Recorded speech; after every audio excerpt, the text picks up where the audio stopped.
Welcome to Luca is a Billionaire, where the only thing I invest in is your answers. In this video, I will explain how to play Solitaire. First, let's set up the game. You'll need one standard 52-card deck. Deal 7 columns called the tableau with the top card of each column face up.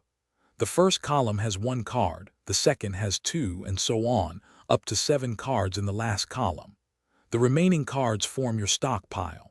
Your main objective is to move all cards to 4 foundation piles, building each suit from ace to king. Now, let's talk about moving cards within the tableau. You can move face-up cards to build sequences in descending order, always alternating colors.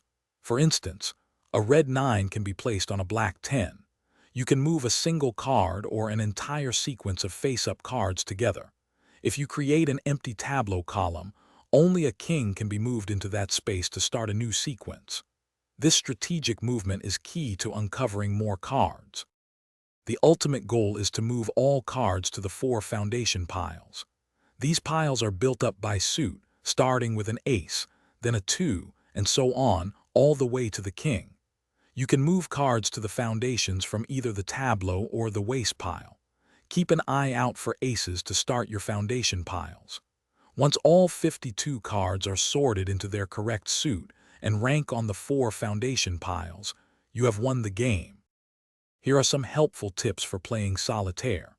Always try to turn over face-down cards in the tableau as your first priority. This reveals more options.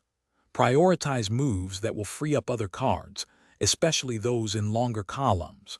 Sometimes, it's better to delay moving an ace or 2 to the foundation if it blocks a more strategic tableau move.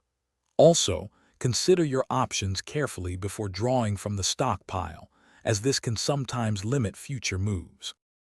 Thanks for watching and please subscribe. It's the best investment you'll ever make.